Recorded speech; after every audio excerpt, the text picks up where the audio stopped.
ازيكم يا حبايبي؟ عاملين ايه؟ يا رب تكونوا بخير. انتوا مع قناتكم اسرار المطبخ مع سمسمة. النهارده هنقدم فيديو جديد، هنقدم طريقة الشكالمة، طريقة بسيطة وسهلة خالص.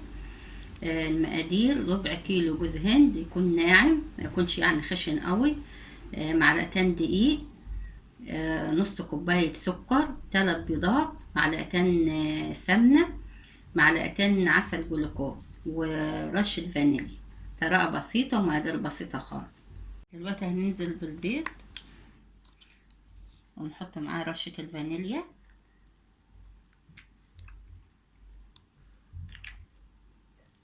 وننزل بالسكر برضو معاه،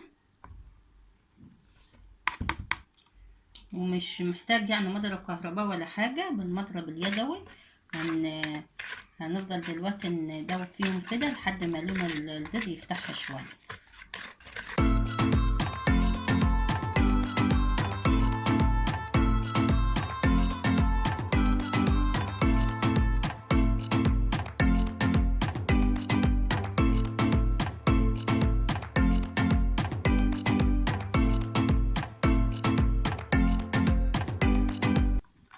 بعد برضو ما ضربناهم شوية هننزل بعسل الجلوكوز،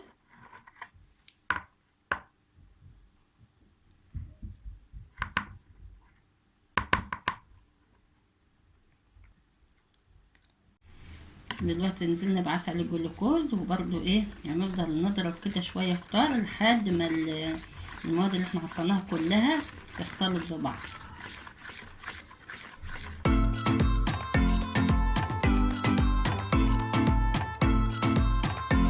دلوقتي هننزل بالدقيق،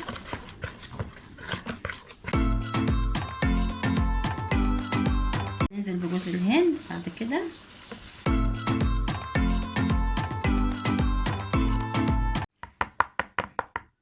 هعجن بايدي دلوقتي عشان اخلطهم كويس في بعض.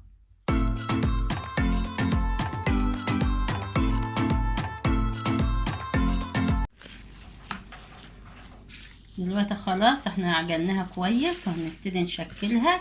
طبعا التشكيل ده على حسب راحتكم، ممكن نكورها زي ما احنا هنعملها دلوقتي، ولو عايزه تعمليها في كيس حلواني برضو ايه بتبقى شكلها حلو. انا جايبه الورق بتاع الكب كيك، هنا هحط فيه الشكلمه، وجايبه طبق كده فيه حبه ميه عشان ابل ايدي بالميه وهكور بيها. وزي ما قلت لكم لو عايزين تشكلوه بكيس الحلواني برضو بيبقى مديله منظر حلو، سهله خالص.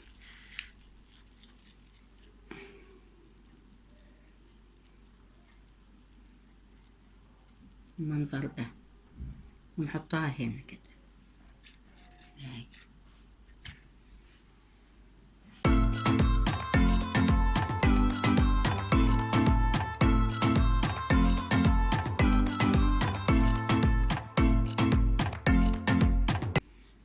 انا هكمل الصينيه بنفس النظام وهرجع اوريكم شكلها قبل ما احطها في الفرن. انا كده شكلتها بالمنظر ده، وانا جايبين كريز وعاملاها نصاص كده.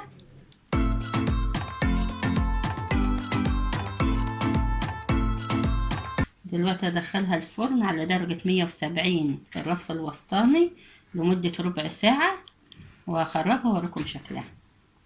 يا حبايبي الصينية بعد ما استوت شكلها جميل وريحتها جميلة جدا. ودلوقتي انا هحط على الوش كده زي ما تقولي ايه معلقة يعني شربات من اللي انت بتسقي به الكنافة والبسبوسة، او لو ما عندكيش اعملي ترش عسل اي حاجة يعني.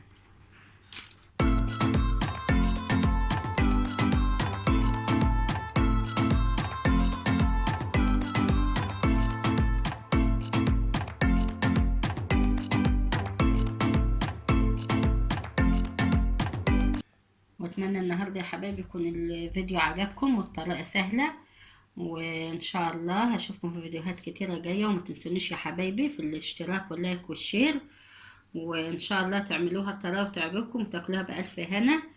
واشوفكم فيديوهات كتيره جايه، اشوفكم بالف خير، مع السلامه.